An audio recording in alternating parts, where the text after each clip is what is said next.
The Arizona sun in 1887 was a merciless thing.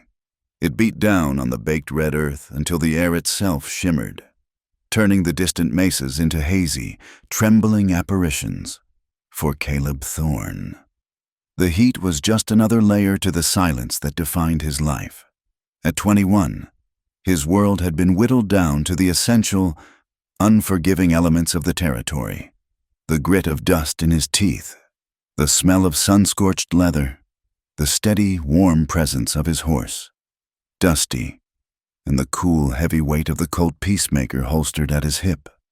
He was a young man built of quiet angles and lean muscle, hardened by years of solitary work, orphaned as a boy. He drifted from one ranch to another, a ghost in the bunkhouses. His words as sparse as the rain. His face, already tanned and weathered, was often set in a neutral expression that other men mistook for aloofness or simple-mindedness. They saw a boy who spoke more to his horse than to people, who found more comfort in the metallic click of his revolver's cylinder than in the boisterous laughter of the saloon. The other cowboys on the Miller Ranch, where he now worked, were loud, rough men who measured their lives in whiskey bottles and card games. They ribbed him constantly, their jokes as predictable as the sunrise. "Still talking to that flea-bitten nag?" Thorne, Hank, a man with a beer belly and a booming laugh, would call out across the corral. "You ought to find yourself a woman. A man ain't a man till he's got a wife to warm his bed and his supper." The other men would chuckle, their eyes glinting with the easy cruelty of those who belonged. Caleb never answered. He'd simply run a hand down Dusty's neck, feeling the familiar twitch of muscle under the hide, and the world would shrink back to a manageable size. He didn't crave what they had, the loud, empty boasts, the fleeting companionship bought with a round of drinks. What he craved was a deeper quiet, a shared silence that wasn't empty. He was lonely, a deep, aching loneliness that felt like a hollow space carved out of his chest, a space where the wind howled on cold nights. He owned nothing but his horse, his saddle, and a small, stark cabin on a patch of arid land he was clearing under the Homestead Act. The cabin was 4 walls and a roof, a place to keep the rain out and sleep. The silence in that cabin was different from the silence of the open range. It was a heavy, suffocating thing. It pressed in on him after he'd eaten his meager meal of beans and stale bread, reminding him that he was utterly, completely alone. The change came on the day his only friend, Silas, got married. Silas was as quiet as Caleb, a thin, wiry man with kind eyes who understood that friendship could be built on little more than shared work and mutual respect. Silas, too, had known the crushing weight of solitude, but he had done something about it. He had sent a letter and $100 he'd saved for 2 years to a matrimonial agency back east. His bride, Esther, arrived on the noon train. She was a plain woman from Ohio, with hair the color of corn silk and hands that looked soft and unused to labor. When she stepped onto the platform and saw Silas, a shy, hopeful smile bloomed on her face. Caleb stood at a distance, watching as Silas, his hat clutched nervously in his hands, took her valise. He watched them talk, their heads bent close together. He saw the easy comfort that settled between them, a silent conversation that spoke volumes.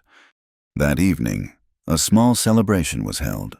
Esther's laughter was a light, musical sound that filled the dusty air. She touched Silas's arm when she spoke, and Silas, a man Caleb had never seen show much emotion, seemed to stand taller, his face softened by a kind of wondering joy. Caleb saw it all from the shadows, a spectator to a life he couldn't imagine. For the first time, the teasing from the other men didn't just slide off him. It struck a nerve, leaving a dull, throbbing ache. A wife, someone to share the silence, someone whose presence could make a stark cabin feel like a home. A week later, Caleb rode into the small, dusty town of Prescott. He sold a silver pocket watch that had been his father's, the last thing he owned of any real value. With the money, he bought paper, an envelope, and a stamp from the general store.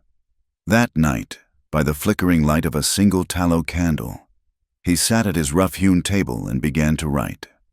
His hands, calloused and more comfortable with reins and ropes, struggled with the small pencil.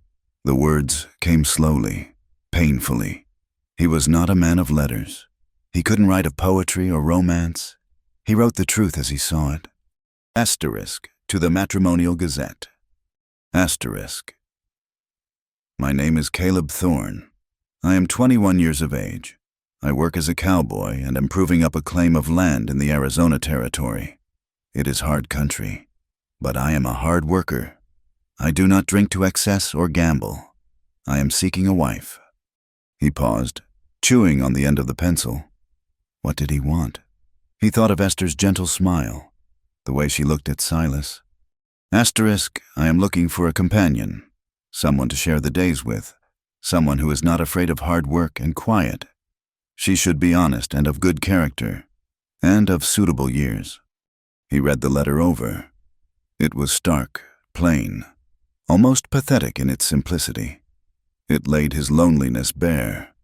With a deep breath, he folded the paper, slid it into the envelope along with the bulk of his money, and addressed it to the agency in St. Louis, whose advertisement he'd seen in a discarded newspaper. Mailing it the next day felt like dropping a stone into a deep, dark well. He didn't know if he'd ever hear the splash. The weeks that followed were a torment of anticipation and dread. Every time the mail rider came through, Caleb's heart would leap into his throat, a frantic, fluttering bird. He'd watch from a distance as the mail was sorted, only to turn away, his disappointment a bitter taste in his mouth. The other cowboys noticed his distraction, but for once, they left him alone. They saw the desperate hope in his eyes and, perhaps for the first time, recognized a vulnerability they shared. Then, nearly 2 months after he'd sent his letter, a telegram arrived. It was brief, the clipped words seeming to mock his long wait. Asterisk bride arrives Tuesday, noon train, Phoenix. Caleb's world tilted. A bride, asterisk his asterisk bride. He felt a surge of pure, terrifying hope, so potent it made him dizzy. He spent the next few days in a daze. He cleaned his cabin until the floorboards were bare, scrubbed his one set of good clothes, and even bought a small, chipped vase, which he set on the table, a stark and hopeful promise. On Tuesday, he rode the long, hot miles to Phoenix. The town was a bustling hub of commerce and chaos. The train station was a cacophony of steam hisses, shouting vendors, and the clamor of arrival and departure. Caleb tied Dusty to a post and stood on the platform, his hands sweating, his throat dry. He clutched the telegram in his pocket, a flimsy anchor in a sea of anxiety. He imagined a woman like Esther, perhaps younger, shy, her eyes wide with the strangeness of this new, harsh land. He would be gentle with her. He promised himself. He would be kind. The train, a great black serpent breathing smoke, finally roared into the station. Doors opened, and people spilled out onto the platform. Merchants in dusty suits, families with crying children, prospectors with wild, hopeful eyes. Caleb scanned the faces, his heart hammering against his ribs. He watched as women were greeted by husbands and fathers, their reunions a series of joyful embraces. The crowd thinned. The last passengers disembarked. Caleb's hope began to curdle into a familiar, cold dread. Perhaps there had been a mistake. Perhaps she hadn't come. And then he saw her. She was the last person to step down from the passenger car, moving with a grace and composure that seemed out of place amidst the grit and noise. She was not the young, hopeful girl of his imagination. This woman was older. Her dark hair, pinned neatly in a bun, was threaded with prominent strands of silver at the temples. The face that turned to scan the platform was handsome, with high cheekbones and a firm jaw, but it was a face marked by life. Fine lines radiated from the corners of her deep-set, intelligent eyes, lines etched not just by the sun, but by sorrow. She wore a simple, dark traveling dress of good quality but showing signs of wear. She held a single, scuffed leather valise in one gloved hand. She looked to be a woman approaching 40, perhaps even past it. Caleb stood frozen, the world narrowing to this one impossible figure. The sun beat down, the dust swirled, but all he could see was the chasm between his dream and this reality. This woman was nearly twice his age. A profound, disorienting shock washed over him, leaving him numb and hollow. The letter in his pocket, the letter that had asked for someone of suitable years, felt like a hot coal against his skin. He felt like a fool, a cheated, ridiculous fool. The woman's steady gaze swept the platform and finally settled on him. He was the only man left standing alone, his posture stiff with confusion and dismay. With a calm sort of resolution, she began to walk toward him, her steps measured and deliberate. As she drew closer, he could see the weariness in her eyes, a deep-seated sadness that her dignified posture could not entirely conceal. She stopped a few feet from him, her gaze direct and unflinching. "You must be Mr. Caleb Thorne," she said. Her voice was low and clear, without a trace of an accent he could place, but it held a quiet authority. Caleb could only manage a numb nod. His tongue stuck to the roof of his mouth. The woman offered a small, sad smile that didn't reach her eyes. "My name is Miriam Miller. I believe there has been a significant misunderstanding." The carefully chosen word, misunderstanding, was like a splash of cold water. He found his voice, though it came out as a rough, strangled sound. "Misunderstanding. I asked for—" He trailed off, the words dying in his throat. How could he say it? Asterisk, I asked for someone young, not you. Miriam's expression didn't waver. She seemed to understand everything he couldn't say. The agent, a Mrs. Gable, was in a great hurry. My file was misplaced with another. She only realized her error after the ticket had been purchased and the telegram sent. She is a woman who dislikes admitting her mistakes. She said it without bitterness, a simple statement of fact. She looked at him, truly looked at him then, and in her eyes, he saw not just apology, but a profound and weary empathy. It was as if she was apologizing not for the agent's mistake, but for his own crushing disappointment. Mr. Thorne, she said softly, her voice dropping a little. I can see this is not what you expected or desired. I want you to know that I have no intention of holding you to an arrangement made under false pretenses. I have enough money for a return ticket on the evening train. You need only say the word, and I will trouble you no further. I am truly sorry for this. She stood there in the blistering Arizona sun, a solitary, dignified figure offering him an easy escape. All he had to do was nod. He could turn his back, get on his horse, and ride away from this humiliation. He could return to his empty cabin, to his familiar loneliness, and pretend this day had never happened. Every instinct screamed at him to do just that. It was the sensible thing to do. But he didn't. He was held captive by her eyes. He had expected to see shame, perhaps anger, or the desperation of a spinster. He saw none of that. He saw a deep, settled pain. The look of a person who had been dealt many cruel blows and had learned to absorb them without shattering. There was a quiet strength in her gaze, a resilience that spoke of a life far harder than his own. And beneath it all, he saw a flicker of vulnerability, a woundedness that she tried so hard to conceal with her composure. In that moment, she was not just an old woman who had arrived by mistake. She was a person, as lost and alone in this harsh territory as he was. To send her back would be to cast her out, to add one more rejection to a life that already seemed full of them. It felt cruel. It felt wrong. The silence stretched between them, thick with the heat and the unspoken words. Caleb looked down at his dusty boots, then back up at her face. The war inside him was fierce, a clash of his own bitter disappointment against an unfamiliar surge of compassion. Finally, he let out a long, slow breath, the air rasping in his dry throat. The decision was not a happy one.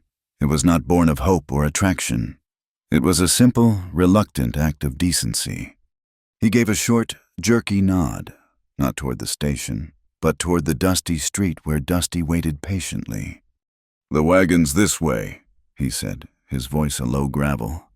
He turned without waiting for her reply and walked away, the sound of her footsteps following him across the sun-bleached planks of the platform. He didn't offer to take her valise. He didn't look at her. He just led the way. A chasm of silence and 20 years of age separating them as they moved through the shimmering, indifferent heat of the afternoon. The ride back to Caleb's homestead was a long, silent journey through a landscape of giants. Red rock formations, carved by millennia of wind and water, stood like silent sentinels against a vast, indifferent sky. Miriam sat straight-backed on the rough wooden seat of the buckboard, her hands folded in her lap, her gaze fixed on the horizon. She did not speak, and Caleb, his own thoughts a tangled knot of resentment and confusion, offered no words to break the oppressive quiet that lay between them. His cabin was less a home and more a shelter. It stood alone in a shallow valley, a small, defiant structure of rough-hewn pine logs chinked with dried mud. Behind it, the land rose sharply into a stony mesa, and all around was a sparse expanse of sagebrush, creosote, and skeletal mesquite trees. There were no other signs of life for miles, save for the circling hawks high above and, as night fell, the distant, lonesome music of howling coyotes. This was the world Caleb had brought her to, a world of rock, wind, and profound isolation. The first days were an exercise in mutual avoidance. They moved around the single, cramped room like two wary strangers forced to share a cell. Caleb gave her his cot, a narrow bed with a thin mattress stuffed with straw, and took to sleeping on a bedroll by the cold stone hearth. He would rise before dawn, his movements quiet and deliberate, and be gone for the day, tending to his small herd of cattle or clearing rocks from the stubborn land. He would return after dusk, his face grim with fatigue, and they would eat their supper in a silence so thick he could feel it pressing against his ears. The meals themselves were a testament to his solitary existence. Salted beef, hardtack biscuits, and endless pots of beans, all washed down with bitter, boiled coffee. They ate on opposite sides of the small, unsteady table, their eyes fixed on their plates, the only sounds the scrape of forks against tin. After eating, he would retreat to the small porch to clean his gun, the methodical clicks of the metal a familiar comfort, while she would sit inside, her hands busy with some small, quiet task. They were two separate islands of silence, separated by an impassable sea of awkwardness. But slowly, almost imperceptibly, things began to change. The change began not with words, but with Miriam's hands. Caleb, despite himself, began to watch her. He'd watch from the corner of his eye as he mended a piece of tack, or through the cabin's single grimy window as he drew water from the well. Her hands were never idle. They were older hands, the skin showing the fine, papery texture of age, the knuckles slightly swollen, but they moved with a purpose and grace that fascinated him. First, she tackled the grime.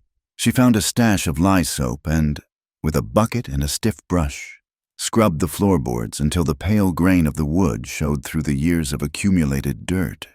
She washed the single window until the harsh sunlight streamed in, illuminating the dust motes dancing in the air. She took down the tattered burlap sacks he had nailed over the window frames and, with a needle and thread from her valise, painstakingly mended the rips and tears, her stitches small and even.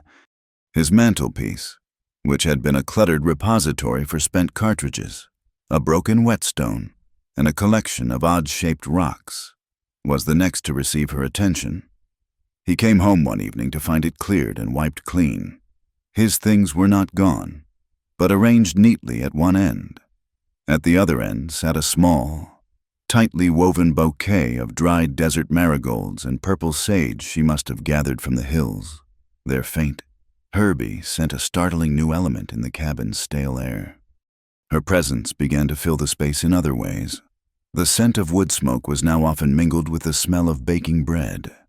Using his meager supplies of flour and yeast, she started baking small, dense loaves that made the cabin feel warm and alive.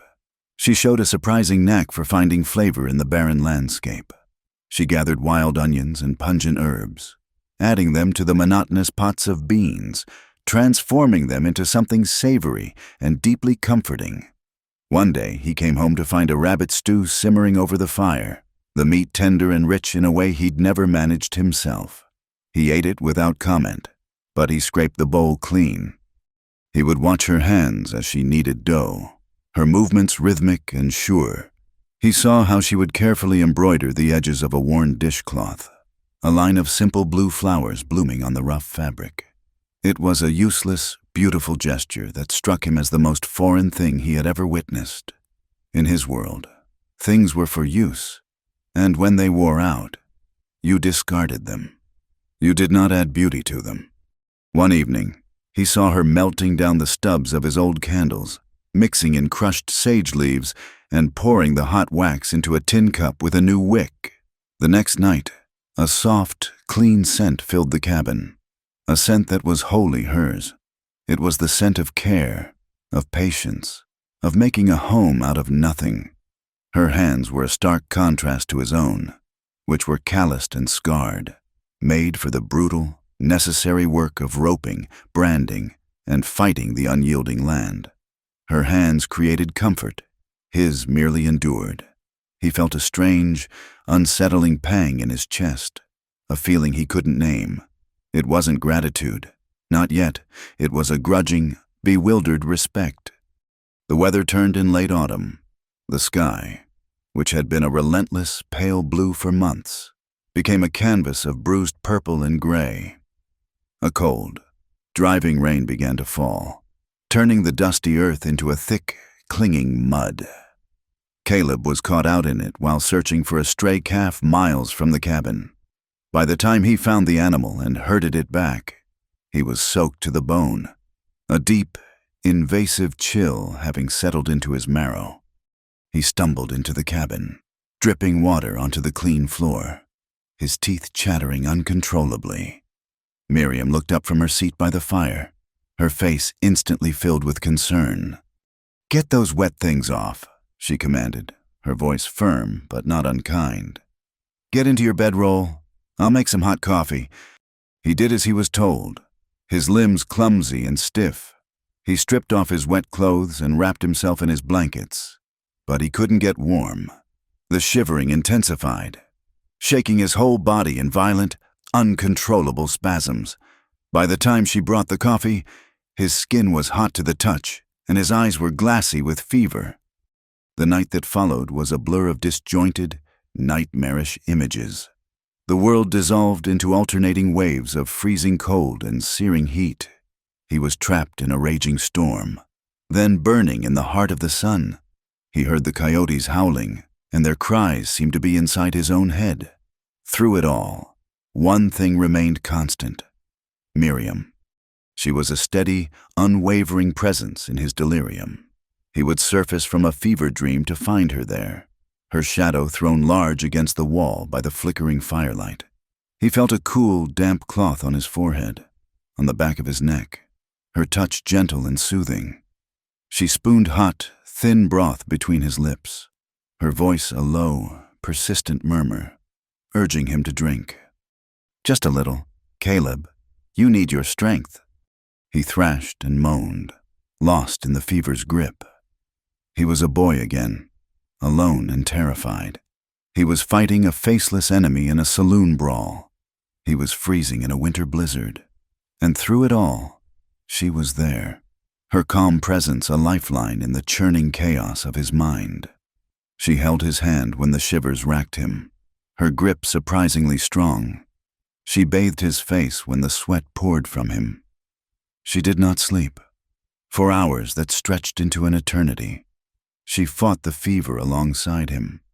At one point, in the deepest, darkest hour before the dawn, he floated to a moment of strange lucidity. The fever still burned, but the terrifying dreams had receded. He was aware of the rain drumming on the roof, the crackle of the fire, and the warmth of the blankets she had piled on top of him. He felt a hand resting on his brow, stroking his damp hair back from his face. The touch was incredibly tender, a kindness so profound it felt like a physical ache in his chest. He didn't open his eyes. He wasn't sure if he could. In that hazy space between dream and reality, his mind reached for a word, a name for this person who was his anchor, his comfort, his entire world in that moment of breaking. The word formed in his fevered brain and slipped past his cracked lips in a hoarse, unconscious whisper. Wife. The hand on his forehead stilled. For a long moment, the only sounds were the rain and the fire. Then, the gentle stroking resumed, as soft and steady as before. Through the haze, he thought he heard her whisper something back, a sound so faint it might have been the sigh of the wind. Rest now, Caleb.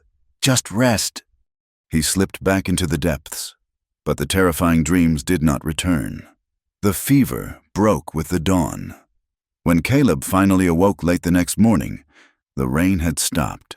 A pale, watery sunlight filtered through the clean window. He was weak, his body ached, but his mind was clear.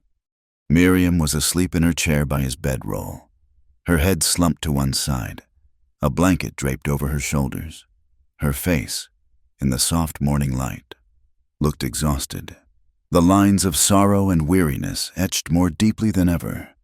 He saw the empty bowl on the table, the pile of damp rags, the pot of cooled broth by the hearth. He saw the evidence of her long, solitary vigil. She had stayed. She had cared for him. She had saved him. He lay there, watching her sleep. And for the first time since she had stepped off that train, the silence in the cabin did not feel empty. It felt peaceful. It was a shared silence, filled with the weight of an unspoken debt and the faint, fragile beginnings of something he did not yet have a name for. After the fever, the silence in the cabin changed. It was no longer the brittle, awkward quiet of two strangers navigating a shared cage, but something softer, more pliable. An unspoken acknowledgement had passed between them in that long, dark night of his illness. He had been utterly dependent, and she had been unconditionally present. A debt had been incurred, but it felt less like a burden to Caleb and more like a bond. The first true shift happened a week after he was back on his feet. He was heading out to the small corral, and he saw Miriam standing by the cabin door, watching the horses. On an impulse he didn't fully understand, he stopped. Dusty is a gentle horse, he said, his voice still a little rough from disuse. If you've a mind to, I could teach you to ride. Her eyes widened slightly in surprise. I'm not a young girl. Caleb, I haven't been on a horse in 20 years. Doesn't matter, he said, a stubborn set to his jaw. A woman ought to know how to ride out here, in case of trouble. It was a practical reason. An excuse that allowed them both to sidestep the more fragile truth. He simply wanted her to join him in his world. She hesitated for only a moment before giving a small, decisive nod. The lessons became a new ritual. Dusty, his steady and intelligent gelding, seemed to understand the importance of his new rider. Caleb would lead the horse around the corral, his one hand on the bridle, the other resting lightly on the small of Miriam's back to steady her. The contact was electric, a current of warmth that passed through her dress and into his calloused palm. He was acutely aware of her presence, of the way she held herself, her initial stiffness slowly melting into a confident posture as the days went on. He taught her how to hold the reins, how to shift her weight, how to speak to the horse in the low, calm tones it understood. In teaching her the language of his solitude, he found he was no longer so alone. Soon, she was riding alongside him as he checked his fences or drove his small herd to better grazing. She never complained about the heat or the dust. She would sit her horse with a quiet dignity, her gaze taking in the vast, rugged beauty of the landscape. They would eat their midday meal of bread and jerky in the shade of a lone cottonwood tree. The silence between them now, a comfortable, shared space. One evening, as she was mending one of his shirts by the firelight, her needle moving with hypnotic precision, he made another overture. He pulled a clean, folded handkerchief from his pocket. It was a simple square of white cotton, unadorned. "Could you," he began, his voice fumbling, "could you put my name on it? My initials? Maybe?" She stopped her sewing and looked up at him. Her expression was unreadable in the flickering light. To ask a woman to put your name on your linen was an act of profound intimacy, a quiet claim. It was something a wife did for her husband. He felt a hot blush creep up his neck, certain he had overstepped some invisible boundary. But then she smiled, a small, genuine smile that softened the weary lines around her eyes. "Of course, Caleb," she said softly. She took the handkerchief from his outstretched hand, her fingers brushing his. "What color thread would you like?" He watched as she carefully stitched the letters C.T. in a deep blue thread onto the corner of the cloth. Each stitch was a small anchor, tying her to him, tying him to this new, fragile sense of home he was beginning to feel. When she handed it back to him, the embroidered letters felt warm beneath his thumb. He folded it carefully and placed it in his breast pocket, a secret treasure held close to his heart. Their evening settled into a peaceful rhythm. After the supper dishes were washed and put away, they would take 2 chairs out onto the small, rickety porch. They wouldn't speak much. There was no need. They would simply sit side by side and watch as the sun bled across the western sky, painting the clouds in violent, beautiful strokes of orange, pink, and deep purple before finally sinking behind the black silhouette of the mesas. In those moments, watching the day die, Caleb felt a sense of peace he had never known. The vast, lonely landscape that had once mirrored the emptiness inside him now felt like a shared kingdom. It was this peaceful, private world that was shattered on their next trip to Prescott for supplies. As they walked down the town's dusty main street, Caleb became aware of the stares. He saw women stop sweeping their porches to watch them pass. He saw men lounging outside the saloon fall silent, their eyes following them with a mixture of curiosity and contempt. Inside the general store, the whispers grew louder, sharp and stinging as horseflies. Caleb stood by the counter, giving his order to the storekeeper, while Miriam looked at a display of sewing notions. He heard 2 women by the fabric bolts, their voices pitched to carry. "Look there," one of them, the blacksmith's wife, murmured to her companion. "It's that Thorn boy, and that woman he bought." "Looks more like his mother's come to visit," the other replied with a thin, cruel titter. "Look at them. Like a mother taking her son to market. It's unnatural." A hot, white rage, fierce and unfamiliar, surged through Caleb.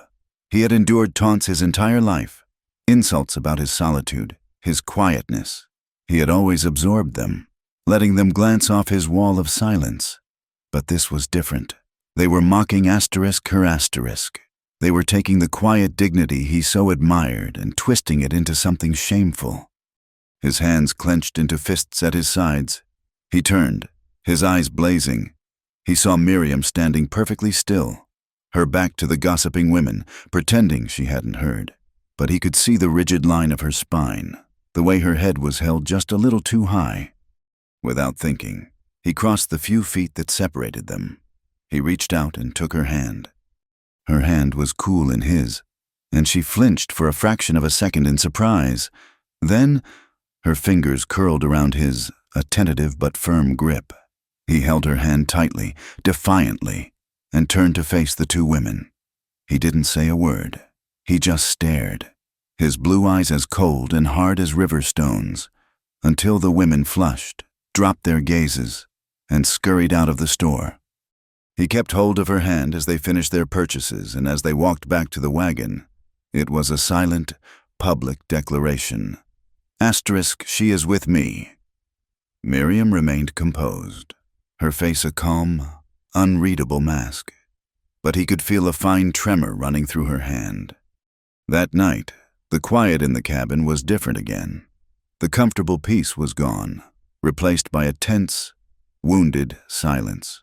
Miriam was reserved, her movements precise and contained. After their meal, she pleaded fatigue and retreated to the cot. Turning her back to the room, Caleb sat on the porch for a long time, the cruel words of the townswomen replaying in his mind.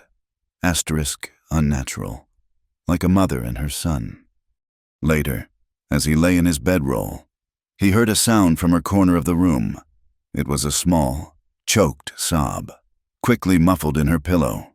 He lay there, his body rigid, his heart aching with a helpless anger. He wanted to go to her, to offer some kind of comfort, but he had no words. What could he say? The truth of their age was undeniable. The words of the townspeople had simply given voice to the impossible fact of their lives. And so he did nothing, listening to the sound of her silent weeping until it finally faded into the vast, dark quiet of the night. The next evening, the tension was still a palpable thing between them. They ate in silence, the air thick with unspoken thoughts. After the meal, Caleb retreated to his customary spot on the porch, his heart heavy. A few moments later, the cabin door creaked open and Miriam stepped out. She was carrying a bottle of whiskey, his whiskey, and 2 tin cups. She sat in the chair beside him and, without a word, poured a generous measure into each cup. She handed one to him. Her hand was perfectly steady. He took the cup, surprised. "I didn't figure you for a whiskey drinker." "There are many things you don't figure about me, Caleb," she said, her voice low and even. She took a small sip from her cup, her eyes fixed on the horizon where the sun was beginning its spectacular descent. They sat in silence for several minutes, the only sound the chirping of crickets and the burn of the liquor in their throats. Finally, she turned her head and looked directly at him. Her eyes, in the fading light, were dark and deep, and in them, he saw all the pain she had tried so hard to hide. "Am I too old for you, Caleb?" she asked, her voice perfectly level, devoid of self-pity. It was a simple, devastating question. The words struck him with the force of a physical blow. He opened his mouth to answer. To say asterisk, no asterisk. To say asterisk, it doesn't matter asterisk. But the words felt hollow, inadequate. They couldn't possibly convey the storm of emotion she had unleashed in him. The gratitude, the respect, the fierce, protective anger he'd felt in the store. They couldn't explain the way his world felt less empty with her in it. So he didn't use words. He set his cup down on the porch floor. He reached out and gently took hers, setting it down beside his. Then, he leaned toward her. He hesitated for a heartbeat, seeing the surprise and vulnerability flicker in her eyes, and then he closed the distance between them and pressed his lips to hers. It was not a practiced kiss. It was clumsy, hesitant, a question more than a statement. Her lips were soft, and they tasted of whiskey and a sorrow he could only guess at. He felt her initial stillness, the shock of the contact. He started to pull away, fearing he had made a terrible mistake. But then her hand came up to cup the back of his neck, her fingers tangling in his hair, and she was kissing him back. The kiss deepened, slowly, transformed from a gesture of gratitude into something else entirely. It was a slow, deliberate exploration, a conversation without words. It spoke of his loneliness and her resilience, of his anger and her pain. It was a thank you. It was an apology. It was a desperate, heartfelt plea. It was the breaking of a dam that had held back a flood of unspoken feeling. When they finally broke apart, they were both breathless. The last sliver of the sun had disappeared, leaving the sky a deep, bruised purple. In the twilight, he looked at her, and for the first time, he didn't see the age, the years that separated them. He saw only Miriam, the woman whose gentle hands had mended his home, whose quiet strength had faced down his fever, whose presence had undone all his loneliness. That night, they moved through the cabin in a dreamlike haze, by the soft, forgiving light of a single candle. The last barriers between them fell away. There was an awkwardness born of his inexperience, a shyness in the way he touched her, as if he were handling something precious and breakable. And there was a tenderness in her, a patient, knowing grace born of a life that had known both love and loss. She met his hesitant touch with a steady, reassuring warmth, guiding him past his fumbling uncertainty. It was a clumsy, beautiful collision of his youthful, pent-up passion and her deep, quiet well of experience. It was awkward and hesitant, yet fierce and profoundly emotional. In the flickering candlelight of the small, rough cabin, surrounded by the vast, wild darkness of the Arizona Territory, a lonely cowboy and a twice-widowed woman found not just solace, but a fierce, improbable, and incandescent connection. They came together not as a boy and his elder, but as a man and a woman, finally and completely home. The weeks that followed their first night together were like a slow, quiet dawn after a lifetime of darkness. The fragile connection forged in the candlelight bloomed under the vast Arizona sky. They were no longer just two lonely people sharing a roof. They were partners, building a life from the stubborn red dirt, their days falling into a rhythm as natural and steady as a heartbeat. Happiness, Caleb discovered, was not a grand, loud thing. It was the taste of fresh coffee Miriam handed him before sunrise. It was the shared warmth of their bed in the cool desert nights. It was the sound of her quiet humming as she worked, a sound that filled the corners of the cabin that had once held only silence. Together, they tilled a small patch of earth near the well. Caleb, whose hands knew only the force required for breaking horses and clearing rock, learned a new kind of strength from her. He watched her gentle fingers press tiny seeds into the soil, and he learned to soften his own touch. They planted corn, squash, and beans, and as the first green shoots pushed their way toward the sun, Caleb felt an unfamiliar swell of pride. He was not just surviving on this land, he was cultivating it. He was putting down roots. They acquired 2 milking goats from a traveling tinker, and the small herd brought a new life to the homestead. Their bleating calls were a welcome sound in the mornings, and the rich, fresh milk was a luxury Caleb had never known.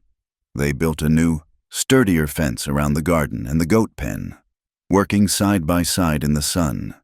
He would dig the post holes, his muscles straining in the hard-packed earth, while she would follow behind, stretching the wire and nailing it into place. Her hammer strokes surprisingly efficient. They moved with an easy, unspoken choreography, anticipating each other's needs, their separate efforts weaving together into a single, seamless purpose. They were, in every way that mattered, a husband and wife. The harsh lines on Caleb's face began to soften. A smile, once a rare and fleeting thing, now came more easily. He found himself telling her stories from his wandering youth, small, forgotten anecdotes that he'd never shared with another soul. And she, in turn, would speak of her life back east, not of the sorrow and loss, but of the simple things, the smell of lilac in the spring, the taste of apples from her father's orchard. The ghosts of her past were still there. He knew, but they no longer seemed to dominate her present. Their happiness was a small, fiercely protected flame in the vast, indifferent wilderness, and like any flame, it was vulnerable. The disruption came on a hot, cloudless afternoon. They were on the porch, sharing a dipper of cool water from the well, when 2 riders appeared on the horizon. They were not cowboys. They rode with the stiff, self-important posture of townsmen, their fine clothes already powdered with a layer of red dust. As they drew closer, Caleb felt a cold knot tighten in his stomach.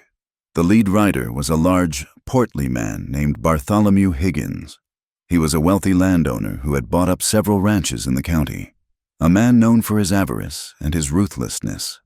The man beside him was his lawyer, Phineas Croft, a thin, weaselly man with eyes that never seemed to blink. Higgins reined in his horse, deliberately trampling a patch of wildflowers Miriam had been tending by the porch steps. He surveyed the small, tidy homestead, the mended fence, the flourishing garden, the goats watching with placid curiosity, and a sneer curled his thick lips. "Well now, Croft," Higgins boomed, his voice dripping with condescension. "It appears the squatter has been busy." He ignored Miriam completely and directed his gaze at Caleb, his eyes filled with a dismissive arrogance. "Thorn, I am Bartholomew Higgins, and this is my property you're infesting." Caleb slowly rose to his feet, his body tensing. He moved to stand slightly in front of Miriam. "This is my claim," he said, his voice low and steady. "Filed and registered proper under the Homestead Act. I've been working this land for nigh on 3 years." Croft the lawyer dismounted, pulling a sheaf of papers from his saddlebag. "An administrative error, I'm afraid," he said, his voice a slick, oily monotone. "My client, Mr. Higgins, holds the original territorial deed to this entire section, purchased from the railroad 2 years ago. Your subsequent claim, I'm sorry to say, is null and void." He held out a paper, a document covered in elaborate script and sealed with an imposing wax stamp. Caleb's world tilted. He had poured his blood and sweat into this land. It was the only thing he had ever called his own. "That can't be," he stammered. "I have my papers in the cabin." "I'm sure you do," Higgins said with a cruel chuckle. "But my paper trumps your paper. I'll give you 1 week to clear your things and your livestock off my land. After that, my men will be by to clear it for you." He finally deigned to look at Miriam, his eyes sliding over her with a slimy, appraising glance. "And you can take your mother with you." The insult, so similar to the one he'd heard in town, struck Caleb like a whip. The rage he'd felt in the general store returned, tenfold. His hand instinctively dropped to the butt of his Colt. Before he could move, Miriam's hand was on his arm, her grip surprisingly strong. "Mr. Higgins," she said, her voice as cold and clear as ice water, "you will find we are not so easily intimidated. If you believe you have a legal claim, you may present it to the judge. Until then, you are trespassing. I suggest you leave." Higgins stared at her, momentarily taken aback by her composure. Then he let out a short, ugly laugh.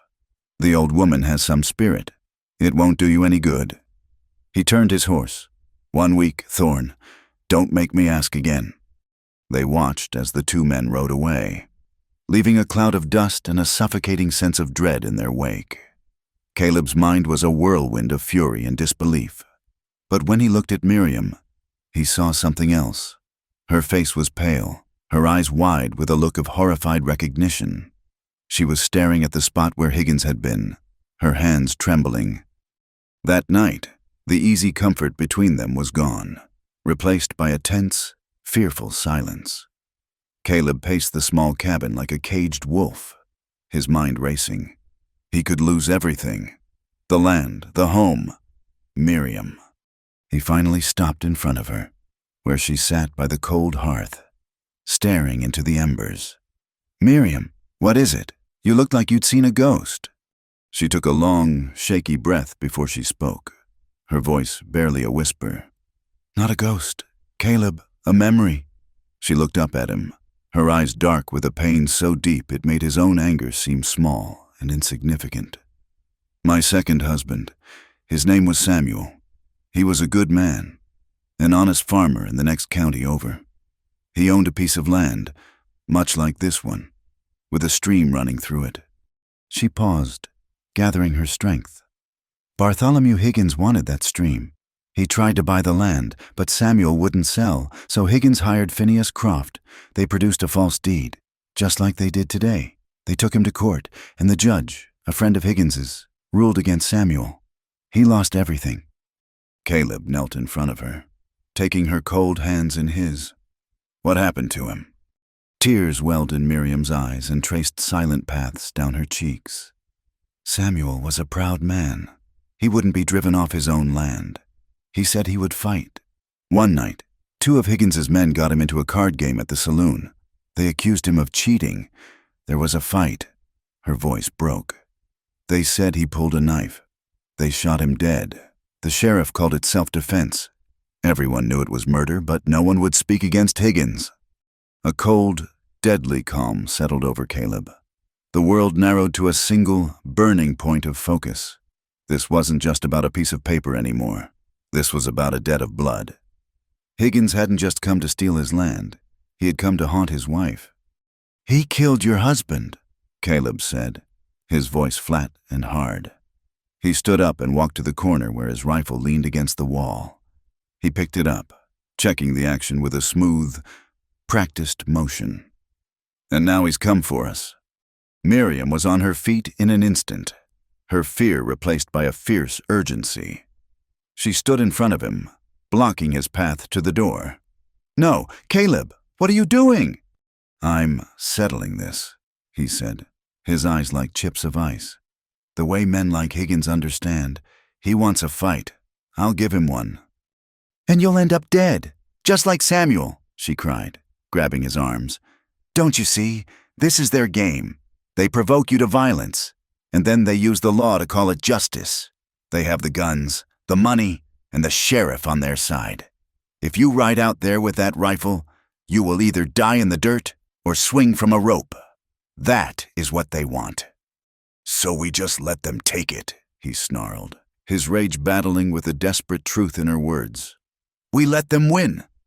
"No," she insisted, her grip tightening. "We don't fight them on their terms.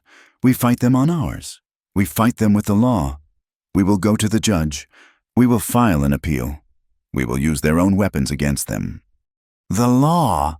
Caleb laughed, a harsh, bitter sound. "The law is whatever Higgins pays for. It didn't work for Samuel." "Because Samuel was alone," she said, her voice ringing with conviction. "We are not—" "Please, Caleb, trust me. I have seen what your way leads to. Let me try my way." He looked down into her face, saw the desperate plea in her eyes, the memory of her own tragic loss. His rage was a wildfire, but her words were a steady rain. Slowly, painfully extinguishing the flames, he let out a long, shuddering breath and slowly, reluctantly, lowered the rifle. Their trip to the courthouse in Prescott was a study in humiliation. Judge Abernathy, a man with a florid face and eyes that were too close together, was an old friend of Higgins's. He looked down his nose at them as they stood before his bench, making no attempt to hide his disdain. He examined Caleb's homesteading papers with a cursory glance, then spent an inordinate amount of time scrutinizing their marriage license.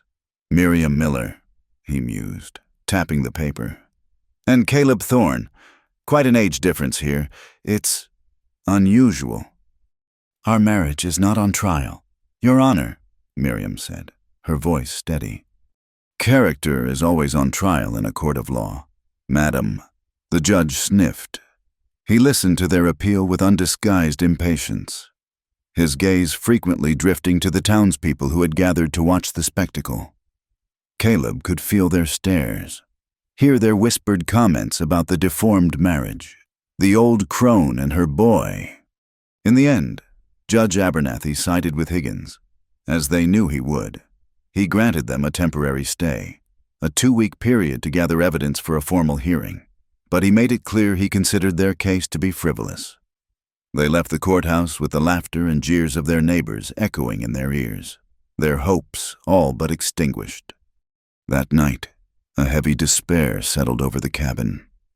Caleb sat on the porch, staring into the darkness, the feeling of utter helplessness a bitter poison in his gut. They were beaten. He went to bed feeling the weight of their imminent defeat, but long after he had fallen into a troubled sleep. Miriam sat at the small table, a single candle pushing back the shadows. With a determined set to her jaw, she pulled out a piece of paper and a pen. Her hands, which had so gently planted seeds and stitched his initials, now moved with a different kind of purpose. She began to write, her words flowing quickly across the page. It was a letter not to a lawyer or a judge, but to a man of God. She wrote to Reverend Michael, a circuit preacher she had known in her previous life, a man who had delivered the eulogy at Samuel's funeral, a man whose integrity was beyond the reach of men like Higgins. She told him everything, about Higgins, about the threat to Caleb's land, and about the prejudice that was poisoning their chances for justice. She didn't ask him to intervene legally. She asked him for something more powerful. She asked him to bear witness to her character, to send a letter that would speak to her honor when no one else would. She finished the letter, folded it, and sealed it with a drop of wax. In the deep, oppressive darkness of the Arizona night, that small, sealed letter was a tiny, defiant act of faith, a final, desperate prayer sent out into the wilderness. The days leading up to the hearing were a quiet torment, a period of forced inaction that frayed Caleb's nerves raw. Their only hope rested on the fragile possibility that Miriam's letter would reach Reverend Michael in time, and that his response would carry enough moral weight to sway a corrupt judge. The mail rider was due in Prescott in 3 days, and Miriam insisted on taking the letter to the post office herself. It was, she said, her burden to carry. "It's too long a ride for you alone," Caleb argued, his brow furrowed with worry. "I'll take it." "No," she said, her voice gentle but firm. "This is a piece of my past. Caleb, I must be the one to send it on its way." She placed a hand on his arm. "I will be fine. I'll ride Dusty and take the shortcut by the creek. I will be back before midday." He relented, though a sense of unease clung to him like a shroud. He watched her ride out, her back straight and proud on his horse, the small, precious letter tucked safely in a satchel. He tried to busy himself with chores, mending a broken harness and reinforcing a loose post on the corral. But his eyes kept straying to the empty track leading toward town. The path by the creek was a peaceful, sun-dappled trail, a shortcut known only to those who lived off the land.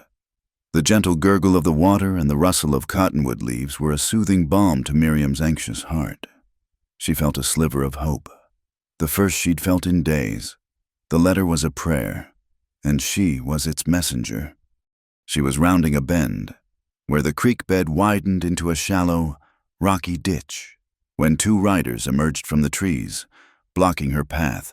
They were not cowboys. They had the hard, predatory look of men who were paid to be cruel. One was a burly, bearded man with a vacant expression. The other was smaller, wiry, with a mean, rat-like face. Caleb had pointed them out in town once.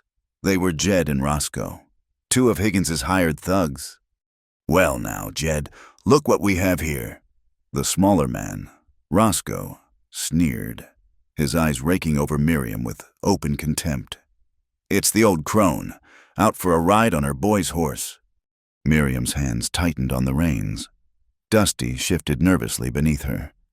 "Let me pass," she said, her voice colder and steadier than she felt. "In a hurry, are we?" Roscoe sidled his horse closer, forcing Dusty to backpedal. "Got something important to do? Maybe mailing a letter?" A cold dread washed over her. They knew. Higgins had spies everywhere. "We heard you and the boy were making trouble for Mr. Higgins," Roscoe continued, enjoying her fear. "He don't like trouble, especially not from a used-up old woman who ought to be in a rocking chair instead of a marriage bed." The bearded man, Jed, let out a dull chuckle. The insult was a deliberate, poisoned dart, aimed at the heart of her deepest insecurities. She kept her chin high, refusing to give them the satisfaction of her fear. "I have no business with you," she said. "Move aside." "I think you do," Roscoe said, his voice turning sharp. "Mr. Higgins would be very interested to know who you're writing to. Hand over the satchel." When she didn't move, Roscoe's face contorted with impatience. He lunged, grabbing for the leather bag. Miriam pulled back, and Dusty reared slightly, in one swift, brutal motion. Roscoe shoved her. It was not a hard push, but it was enough to unbalance her. She lost her seat and tumbled sideways, landing with a cry of pain in the rocky, thorn-choked ditch. The fall knocked the wind out of her. Pain flared in her shoulder and along her side. Roscoe dismounted, snatched the satchel, and quickly found the letter. He held it up triumphantly. "Looks like your little prayer ain't getting answered today, Grandma," he jeered. He tore the letter into pieces and scattered them like confetti into the creek, where the current quickly carried them away. He looked down at her, lying bruised and tangled in the thorns. "This is a warning. Tell your boy to take the deal and walk away. Next time, we won't be so gentle." He and Jed laughed, mounted their horses, and rode off, leaving her alone in the silent, sun-dappled clearing. For a long time, Miriam just lay there, the physical pain a dull echo of the crushing, absolute despair that washed over her. Their one small hope was gone, destroyed and scattered just as she was. Slowly, painfully, she pushed herself up, her dress torn, her arms and hands bleeding from a dozen thorn scratches. Back at the homestead, midday came and went. The sun began its slow descent, and the shadows grew long and distorted. The knot of unease in Caleb's stomach had grown into a cold, hard stone of fear. She should have been back hours ago. He couldn't wait any longer. He saddled his spare mare, a skittish thing he rarely rode, and set off toward the creek path, his heart hammering against his ribs. He called her name, the sound swallowed by the vast emptiness of the landscape. He found Dusty first. The horse was standing patiently by the trailside, his reins tangled in a bush. And then he saw her. She was sitting on a rock by the stream, her head bowed, her shoulders slumped in a posture of utter defeat. Her dress was ripped at the shoulder. Her arms were covered in angry red scratches, and a dark, ugly bruise was already purpling on her cheekbone. She was trying to wash the blood from her hands in the cool creek water. For a moment, Caleb's mind went blank with shock and a rage so pure and hot it threatened to consume him. Then, the rage dissolved, replaced by a wave of crushing, unbearable helplessness. He could face a charging bull, a rattlesnake, a man with a gun, but this was a different kind of violence, a cowardly, insidious poison aimed at the one person who mattered in his world, and he hadn't been there to stop it. He swung down from his horse and stumbled toward her, his legs unsteady. "Miriam," he breathed, his voice a raw, broken thing. She looked up at the sound of his voice. Her face, which he had come to see as a landscape of strength and resilience, was crumpled with pain and shame. When she saw the look in his eyes, her own composure finally broke, and a single tear traced a path through the dust on her cheek. He knelt in front of her, his hands hovering, afraid to touch her, afraid of how fragile she looked. He saw the torn dress, the bruised skin, the extinguished hope in her eyes, and for the first time since he was a small, orphaned boy, Caleb Thorne felt hot. Stinging tears well up in his own eyes and stream down his face. He wasn't crying from anger. He was crying from a profound, gut-wrenching powerlessness. He reached out and, with a gentleness he didn't know he possessed, he gathered her into his arms. He lifted her as if she weighed nothing at all. She was trembling, a wounded bird in his arms. He carried her to his mare, mounted, and settled her in front of him, holding her close as he guided the horse on the slow, somber journey home. Back in the cabin, he gently set her down on a chair, the familiar space. Once a sanctuary, now felt violated.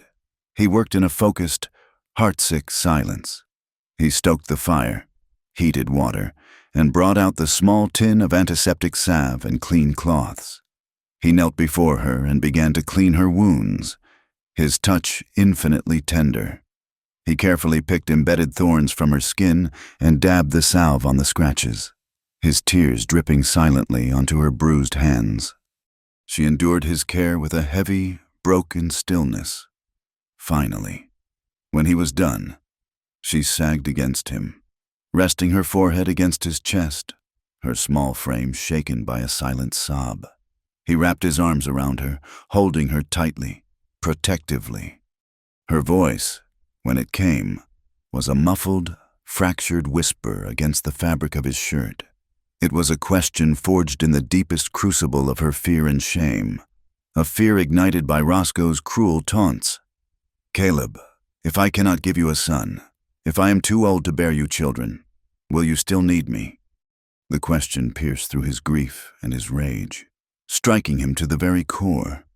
He had never once thought of children, of heirs, of a bloodline to carry on his name. His aspirations had been so much simpler: to not be alone, to have a life. He pulled back just enough to look down at her, to make her meet his gaze. His own face was still wet with tears, his expression one of fierce, undeniable certainty. "Miriam," he said, his voice thick with emotion but as steady as a rock. He took her face in his hands, his thumbs gently stroking her cheeks. "Before you came here, I wasn't living. I was just lasting, day to day. This cabin wasn't a home. It was just a place to sleep. This land wasn't a future. It was just dirt and rock." He leaned his forehead against hers, his eyes boring into hers, willing her to understand. "You gave me something more important than a bloodline. You gave me a life." Her breath hitched, and a fresh wave of tears of relief this time, spilled from her eyes. He held her then, not as a broken woman to be pitied, but as the anchor of his entire world. And in that moment, his helplessness burned away, reforged into something cold, hard, and absolute. A decision. He would not let them be broken. He would not let them be driven out. If Miriam's way had failed, and his own first impulse of violence was a fool's path, then he would find a third way. The next day, a new, quiet determination settled over him. "They think they can beat us with paper," he said, his voice low and dangerous. "Then we'll find better paper." He remembered the old, battered trunk that had been in the cabin when he first claimed it. It had belonged to the homesteader before him, a man named Elias Rowe, who had reportedly died of consumption. Caleb had never bothered to do more than move it to a corner. Now, he dragged it into the center of the room. Together, they pried open the rusted lock. The trunk was filled with the sad, mundane remnants of a forgotten life: a worn-out Bible, a set of tarnished silver buttons, a bundle of yellowed letters from a sister in Missouri, a faded photograph of a woman he did not recognize. It seemed hopeless. Caleb began to put things back, his brief spark of hope fading, but Miriam, with her patient, methodical nature, continued to sift through the contents. Her fingers brushed against a false bottom. With a small grunt of effort, she pried it up. Beneath it lay a single, oilcloth-wrapped packet, her hands trembling slightly. She untied the string and carefully unfolded the contents. Inside was a leather portfolio, and inside the portfolio was a document. It was not a Homestead Act claim. It was older, the paper heavier, the ink faded to a rusty brown. At the top, in ornate script, were the words, *Territory of New Mexico, County of Santa Ana*. It was a land grant and survey map, dated 1858, when Arizona was still part of the New Mexico Territory, years before the railroad had even laid tracks through the region. It clearly delineated the quarter section of land that included the valley, the stream, and the very spot where the cabin stood, granting ownership in perpetuity to one Mr. Elias Rowe. And at the bottom, pressed into a brittle, crumbling wax seal, was the official stamp of the territorial governor. Caleb and Miriam stared at the document, their breath held. It was a voice from the grave, a ghost from the past rising to defend their future. This paper didn't just challenge Higgins's deed, it predated it. It was the original claim. It was proof. It was hope. The day of the hearing dawned with a malevolent, white-hot sun that bleached the color from the sky. The air in Prescott was thick and still, tasting of dust and baked earth. Walking into the courthouse felt like stepping from an oven into a furnace. The room was packed. The townspeople crowded onto the rough wooden benches not for justice, but for sport. They had come to see the odd couple, the boy and his crone, be humiliated and cast out. Caleb and Miriam walked down the central aisle, a silent, solitary island in a sea of hostile whispers and curious stares. Caleb wore his one clean shirt, his face set in a grim, stony mask that betrayed none of the churning anxiety in his gut. He held the oilcloth-wrapped document in one hand. Miriam walked beside him, her head held high. She wore her dark traveling dress, mended and pressed, a garment of quiet dignity in the sweltering, shabby room. Her face was pale, but her eyes were clear and steady. They sat alone at the plaintiff's table, a chasm of empty space separating them from the rest of the room. Across from them, Bartholomew Higgins and his lawyer, Phineas Croft, were a picture of smug confidence. Higgins leaned back in his chair, fanning himself with his hat, occasionally murmuring something to a crony that would elicit a round of snickers. Croft arranged his stack of papers with a fussy precision, a thin, predatory smile playing on his lips. Judge Abernathy entered, his black robes making him look like a great, sweating vulture. He banged his gavel, and a reluctant silence fell over the room. The proceedings began. Phineas Croft spoke first, his voice filling the stuffy courtroom with its oily confidence. He laid out Higgins' claim with a flourish, presenting the railroad deed as an unimpeachable, ironclad document. He spoke of progress, of investment, of the importance of men like Mr. Higgins to the territory's future. He painted Caleb as a simple-minded drifter, a squatter with no real ties to the land, an opportunist who had stumbled upon a forgotten parcel. "And this claim," Croft said, his voice dripping with theatrical pity, "is further complicated by the unusual domestic arrangement of the defendant." He let the words hang in the air, allowing the crowd's imagination to fill in the sordid details. A young man, barely of age, and a woman of advanced years. One must question the soundness of judgment, the very stability of a household so contrary to the natural order of things. A wave of murmuring and chuckles rippled through the audience. Caleb's hands clenched into fists under the table. He could feel the heat of 100 mocking eyes on them. It was exactly as Miriam had predicted. They were putting her age, their love, on trial. When it was Caleb's turn, he stood, his throat tight. He was not a man of words. His world was one of action, of rock and rope and horseflesh. "Your Honor," he began, his voice rough, "I filed my claim on that land 3 years ago. I've worked it. I've bled on it. It's mine."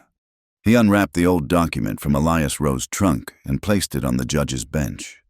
"This here is the original grant, from before the railroad, from when this was New Mexico territory. It proves my claim is the rightful one." Judge Abernathy picked up the fragile document with 2 fingers, as if it were something soiled. Croft immediately stepped forward. "Your Honor, if I may," he said with a dismissive wave of his hand. "A curious bit of paper, to be sure. But what is it, really? An antique, a historical footnote. We have no way of verifying its authenticity. Who is this Elias Rowe? A ghost, for all we know. This document is a clever forgery, concocted by the defendant in a desperate attempt to legitimize his illegal squatting." The crowd tittered. The word forgery hung in the air, another stone cast at their integrity. "It's no forgery," Caleb growled, taking a step forward before Miriam's gentle hand on his arm stopped him. "The railroad deed, Your Honor," Croft continued smoothly, pressing his advantage, "is a modern, legally binding instrument of commerce, recognized by the federal government. To allow it to be superseded by some dusty scrap of paper found in a dead man's trunk would be to invite chaos. It would undermine every legitimate land transaction in this territory." Caleb could see it was hopeless. The judge was barely looking at the old grant, his expression one of bored impatience. Croft's words were a web of legal sophistry that Caleb had no tools to untangle. They were losing. The whispers in the crowd grew louder. More certain, the boy and his mother were finished. Just as Judge Abernathy cleared his throat, preparing to issue his ruling, Miriam stood up. Her movement was so quiet and deliberate that it took a moment for the room to register it. A hush fell. Every eye turned to her. She did not look at the judge or at the jeering crowd. She looked directly at Phineas Croft. Mr. Croft," she said, her voice not loud, but carrying to every corner of the hot, silent room.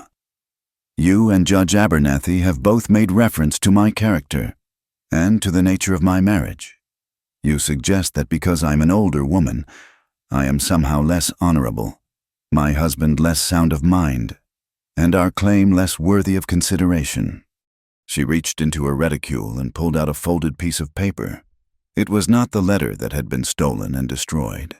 It was another, which had arrived on the mail rider's next run, a response to an earlier, desperate inquiry she had sent weeks before.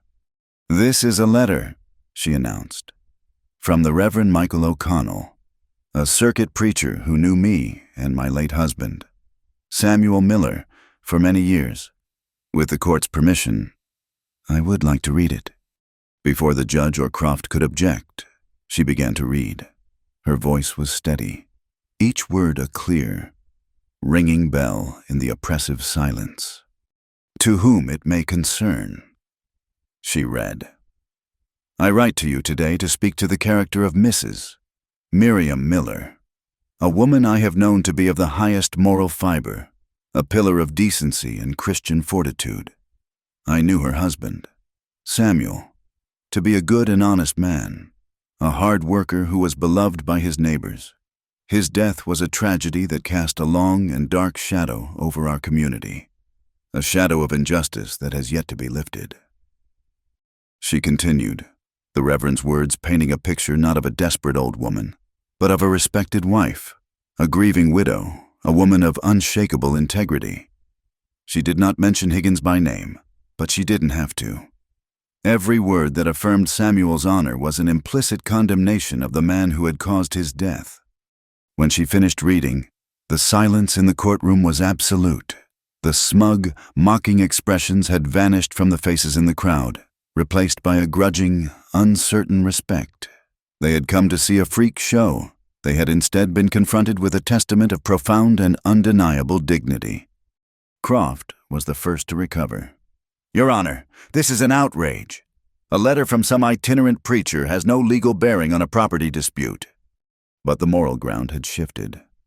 The judge looked uncomfortable, his gaze flickering around the now silent room. And then another voice spoke, a slow, gravelly voice from the back of the room. "She's telling the truth." All heads turned. An old man, his back stooped with age but his eyes still sharp, was pushing himself to his feet. It was Silas Blackwood, one of the oldest ranchers in the county, a man whose family had been there since the beginning, a man whose word was worth more than a dozen legal documents. He was a member of the informal town council that Abernathy, for all his judicial airs, still had to answer to. "I knew Sam Miller," Blackwood said, his voice rasping but strong. He walked slowly down the aisle until he stood before the bench. "He was a good man, as honest as the day is long, and I was in the saloon the night he was killed. I saw Higgins's men baiting him. There was no knife. Sam never carried one. He was shot down in cold blood for a piece of land with a stream on it. A lot of us knew it, but we were too afraid of this man," he pointed a gnarled, trembling finger at Higgins, "to speak up. Well, I ain't afraid no more." A gasp went through the courtroom. It was one thing to whisper about Higgins's corruption. It was another to accuse him in open court. Higgins's face, which had been flushed with confidence, was now a mottled, furious purple. "This is slander!" Croft shrieked, his composure shattering. "This old man is senile. This has nothing to do with the case at hand." "It has everything to do with it," Caleb's voice boomed. Finding his power at last, he stood beside Miriam, no longer a boy, but a man defending his wife and his home. It's about a man who thinks he can take whatever he wants, a man who stole Miriam's husband's life and now wants to steal our land. The courtroom erupted. The carefully constructed legal case had dissolved into a raw, public trial of honor and corruption. Judge Abernathy hammered his gavel, his face slick with sweat, his authority evaporating in the heat. The struggle was long and arduous. Croft, desperate to regain control, argued arcane points of law. He tried to discredit Blackwood, to dismiss the Reverend's letter, but it was no use. The truth, once spoken, could not be unsaid. The tide of public opinion, so recently against them, had turned with a vengeance. The townspeople were now looking at Higgins not with fear, but with a cold, simmering anger. The afternoon wore on.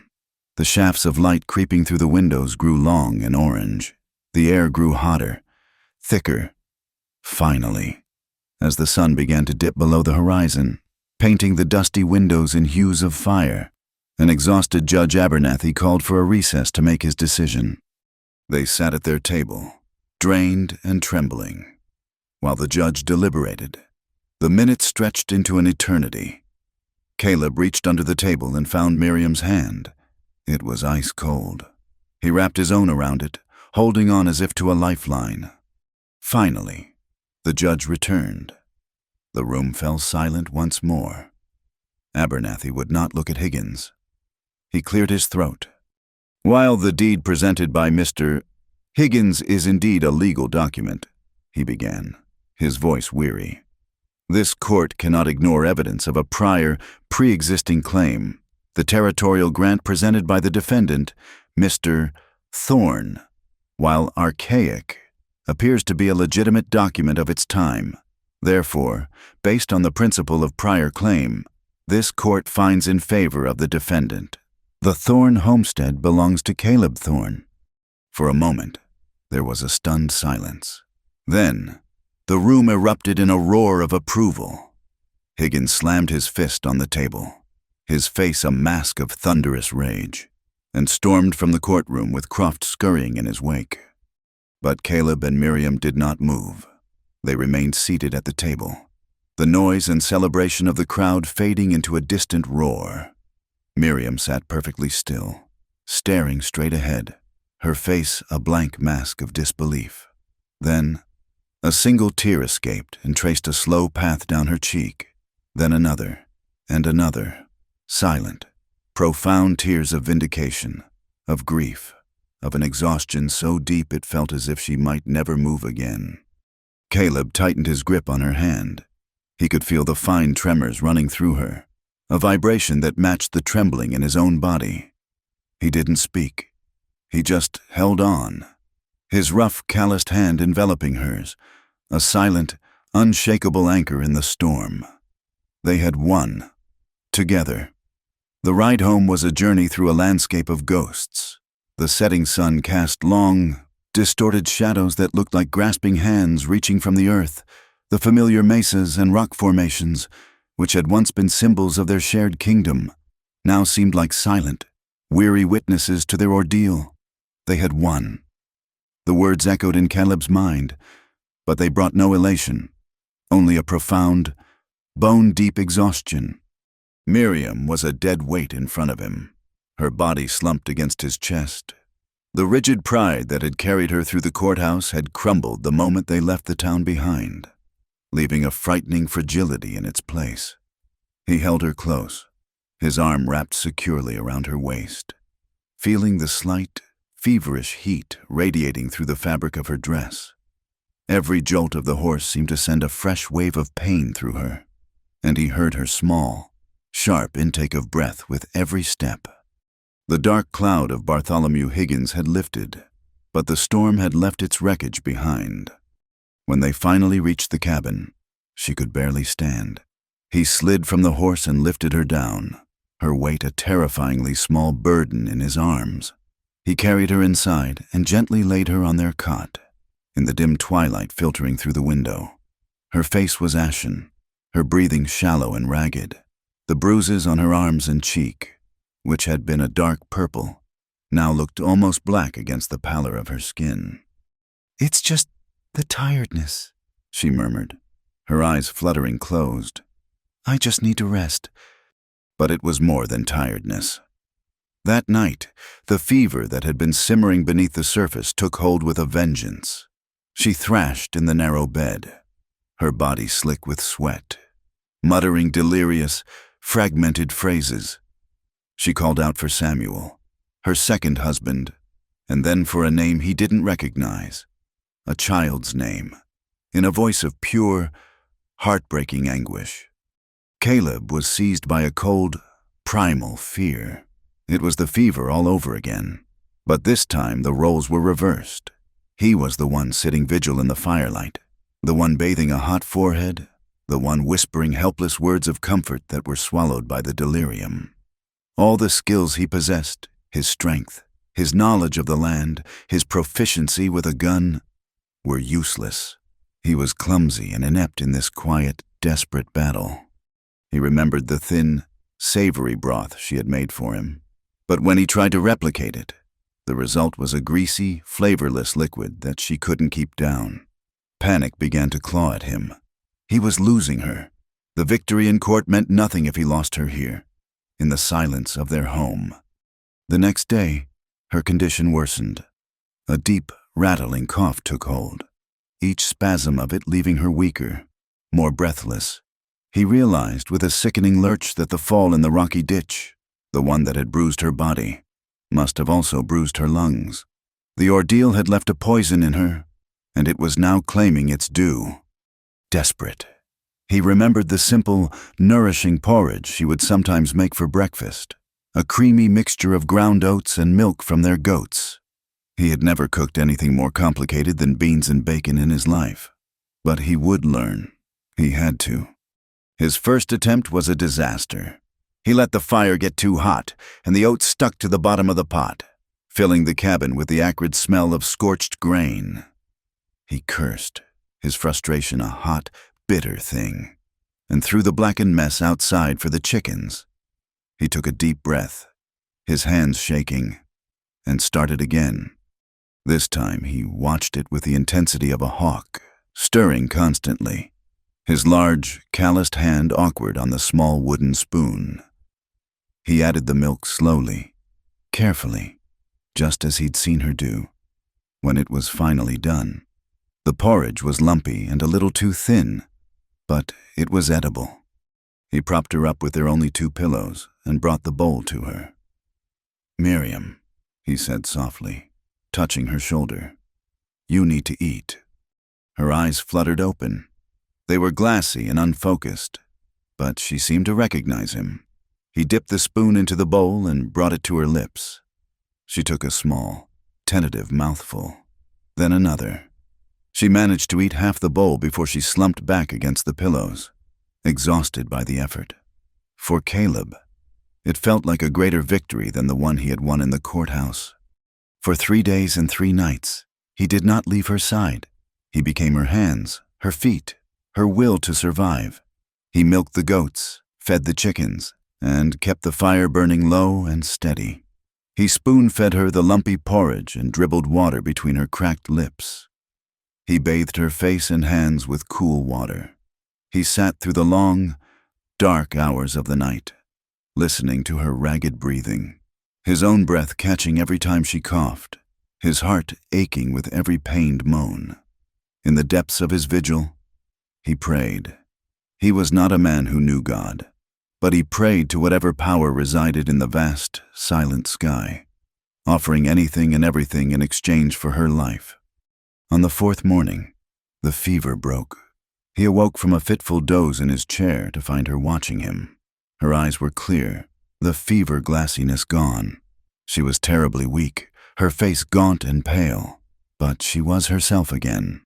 A wave of relief so profound it made him dizzy washed over him. He moved to the bed, kneeling beside her. "Miriam?"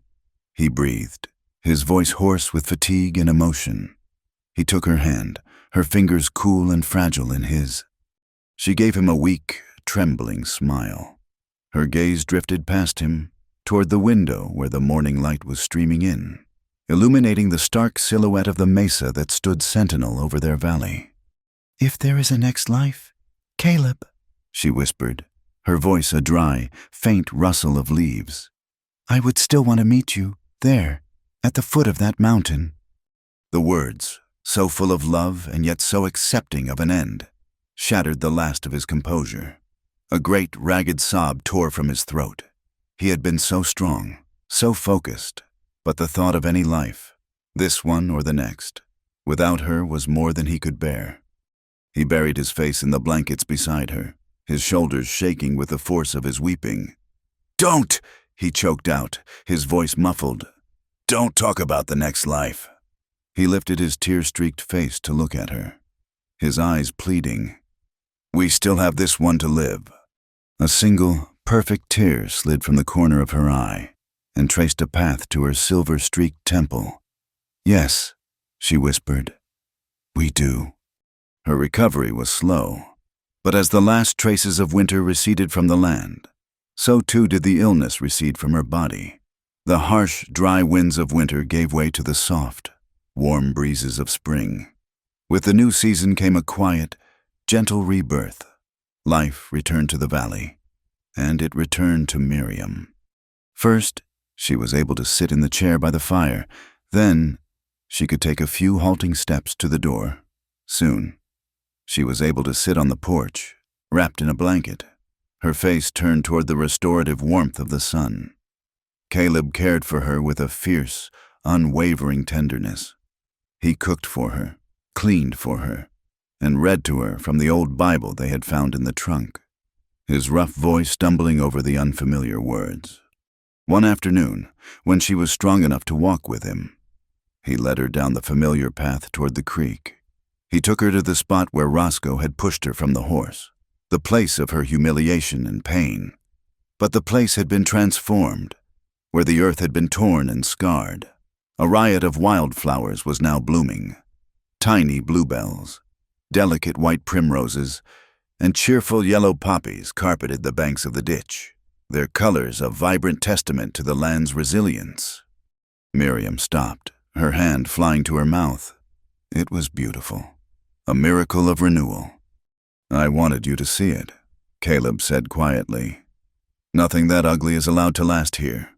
He had been secretly working for weeks, beside the patch of wildflowers, where a flat, sun-warmed slab of granite was embedded in the earth.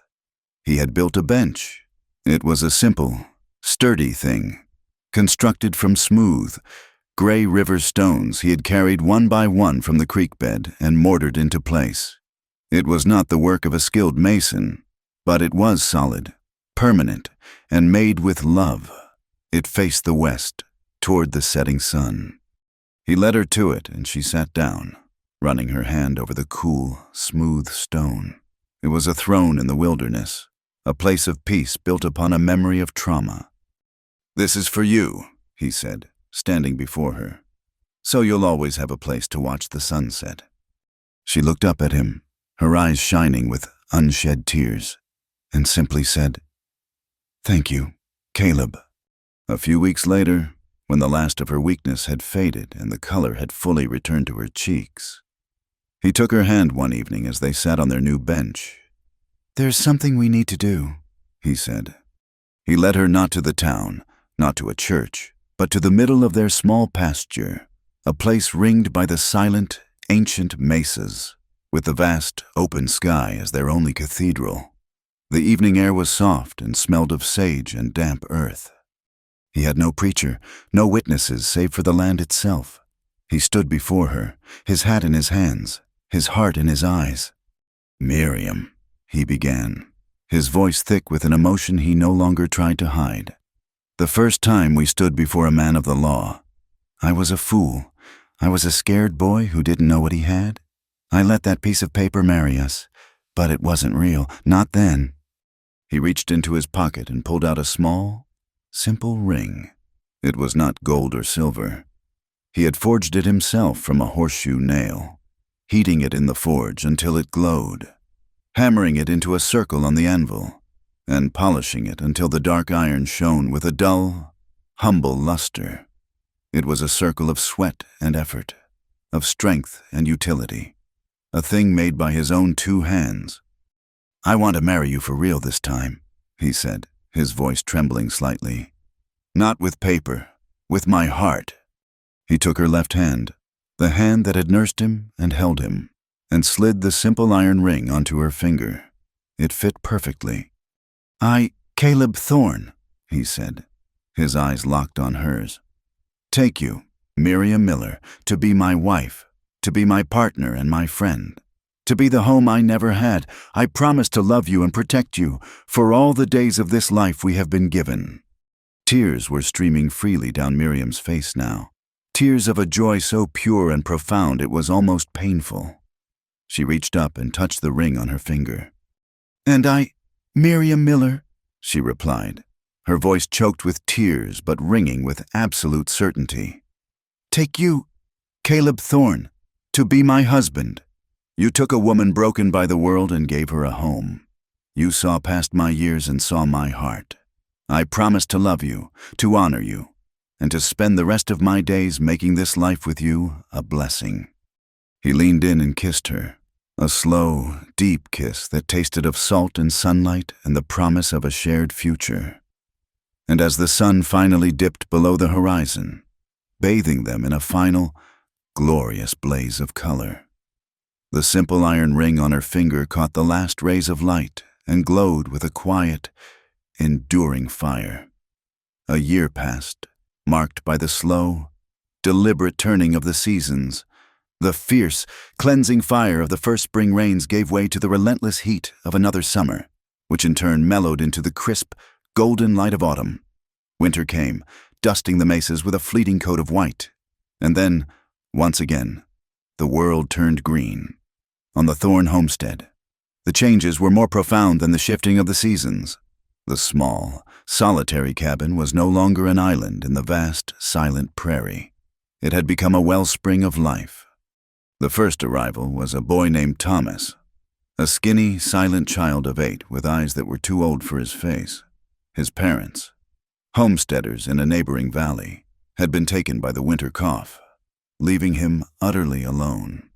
The sheriff had planned to put him on an orphan train bound for the east, a future of indentured servitude on some distant farm. But Miriam, hearing the news in town, had simply said, "No, we'll take him." Caleb had been hesitant at first, unsure of his place in a world that included children.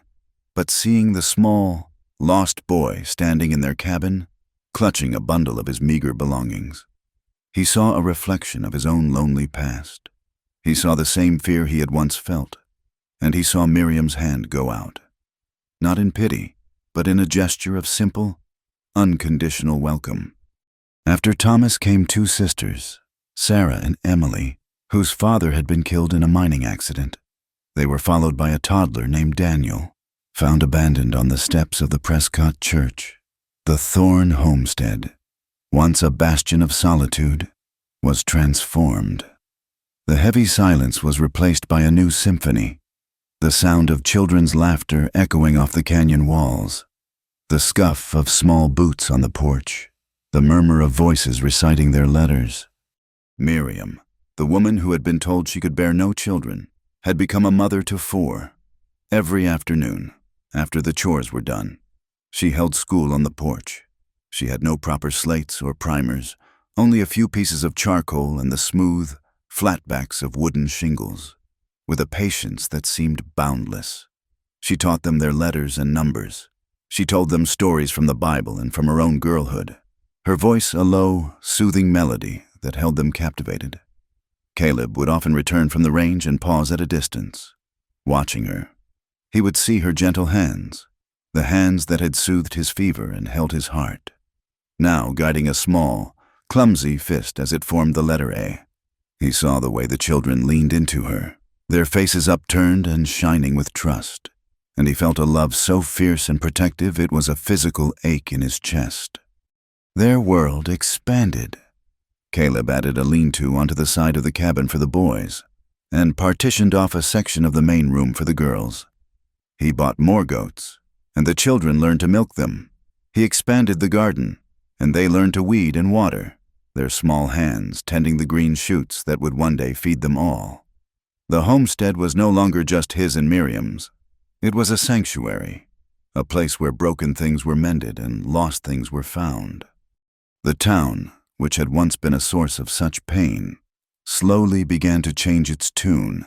The story of their victory in court, of old Silas Blackwood's public accusation, had done much to dismantle Higgins's power and to elevate their own standing. But it was the arrival of the children that completed the transformation.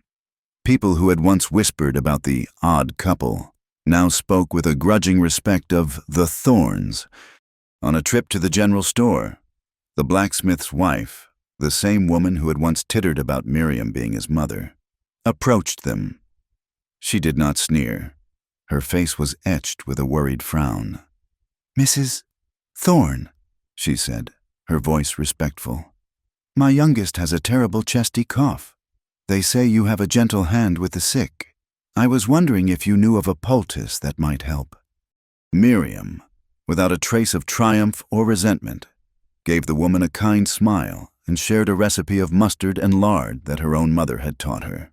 From that day on, she was no longer that old woman. She was Mrs. Thorne, or, to many, Teacher Miriam. People began to see them not through the lens of their age, but through the lens of their actions. They saw a man and a woman who had faced down a tyrant, who had built a home from nothing, and who had opened that home to children who had nowhere else to go. They had not just earned their land, they had earned their place.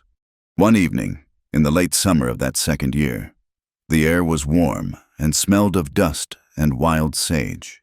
The children were asleep, their soft breathing a gentle counterpoint to the chirping of the crickets. Caleb and Miriam sat together on the stone bench he had built for her by the creek, the place of her past pain, now their shared sanctuary of peace. The sun was sinking, and the sky was a masterpiece of molten gold and bruised purple. It was a sight they had witnessed 1,000 times, but one that never lost its silent, breathtaking power. Miriam leaned her head against his shoulder, her body relaxed and at ease, a perfect fit against his own.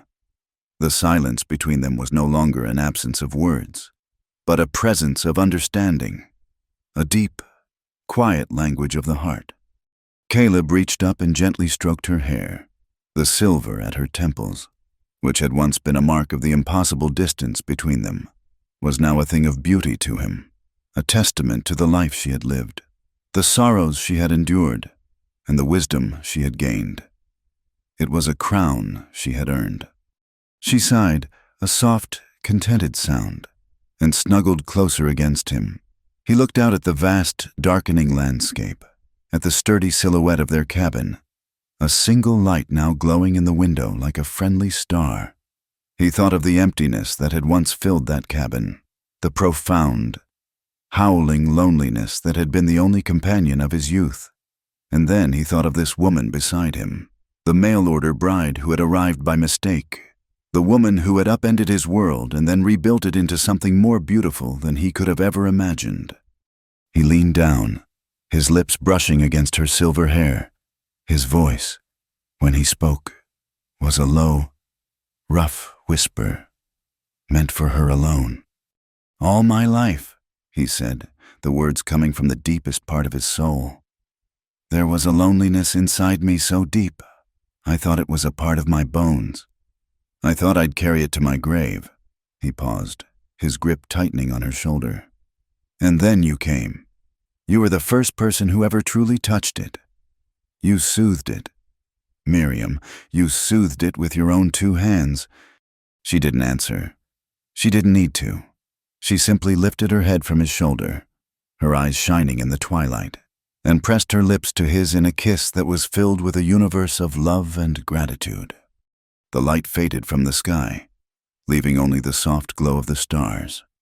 From a distance, the Thorne homestead was a tiny pinprick of warmth and light in the immense, wild darkness of the prairie. It was a testament to the fact that a home is not built from logs and mud, but from courage and kindness. It was a beacon, proving that a family is not forged by blood alone, but by the stubborn, resilient bonds of a love that is brave enough to defy the world. And it was a quiet, enduring monument to a lonely cowboy and the woman twice his age, whose gentle hands had reached across the years and healed them both. Asterisk, asterisk, asterisk. Thank you so much for joining us for this story. It means the world to have you here. We'd love to know where you're listening from today. So please drop a comment below and say hello. If you enjoyed the journey of Caleb and Miriam, consider subscribing to the From Wild West channel for more tales from the frontier. And please, share your thoughts on the story. We love hearing from you.